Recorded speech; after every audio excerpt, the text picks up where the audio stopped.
निसर्ग आलेला माणसं तर जिवंत पाहिजे ना. हे असलं काऊन रोगाने माणसं कमी झालं तर मग. सोलापूर शहरातील मोदी परिसरात एक धक्कादायक प्रकार घडला आहे. शासनाकडून मिळालेल्या रेशनच्या तांदळात चक्क मृत साप आढळल्याची घटना समोर आली आहे. यामुळे परिसरात संतापाची लाट उसळली असून शिवसेना पदाधिकारी प्रियदर्शन साठे यांनी प्रशासनाला धडक इशारा दिला आहे. मोदी परिसरातील राम भंडारी यांच्या घरात शासनाकडून मिळालेल्या तांदळात मृत साप आढळून आला. विशेष म्हणजे हा तांदूळ गेल्या 2 दिवसापासून शिजवून खाल्ला गेला आहे. यामुळे घरातील 2 सदस्य आजारी पडले असून त्यांना उलटी जुलाबाचा त्रास सुरू होत आहे. या घटनेने परिसरातील नागरिक प्रचंड संतापले आहेत. त्यांचा आरोप आहे की शासनाकडून मिळणारे तांदूळ व गहू हे निकृष्ट दर्जाचे असून अशा घटनांमुळे लोकांचा जीव धोक्यात येत आहे.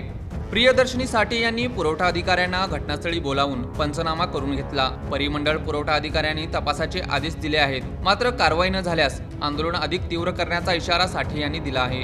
शासनाच्या योजनेअंतर्गत मिळणाऱ्या रेशनमध्ये मृत साप आढळल्याने नागरिकांमध्ये भीतीचे वातावरण पसरले आहे. प्रशासनाने या प्रकरणी तातडीने कारवाई करावी अशी मागणी होत असून कारवाईचा अभाव राहिल्यास शिवसेनेचे आंदोलन उग्र होण्याची शक्यता आहे.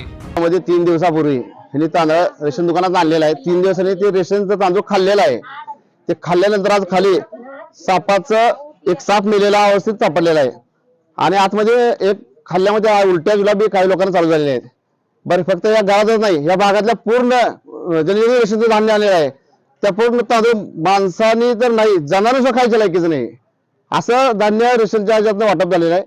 आणि ह्याच्यामध्ये प्रशासनाचा गलथानपणा आहे आणि आम्ही सगळे ह्या गोष्टीचा कडक कारवाई व्हावी म्हणून एक माहिती सरकार शिवसेना म्हणून आम्ही एकनाथ शिंदे साहेबांना निवेदन देणार आहे, मुख्यमंत्री फडणवीस साहेबांना निवेदन देणार आहे आणि जे दोषी असतील त्याच्यावर कडक कारवाई व्हावी यासाठी आम्ही निवेदन देऊन आंदोलन करणार आहे. जर कारवाई नाही झाली तर त्या पुरवठा अधिकारी मेलेला साप जे आमच्या पोत्यात सापडलेला आहे त्यांच्या ऑफिसमध्ये आम्ही जेवण साप सोडू आणि ह्या गोरगरिबांकडे जर प्रशासन असं दुर्लक्षपणा करत असेल तर शिवसेना शांत बसणार नाही.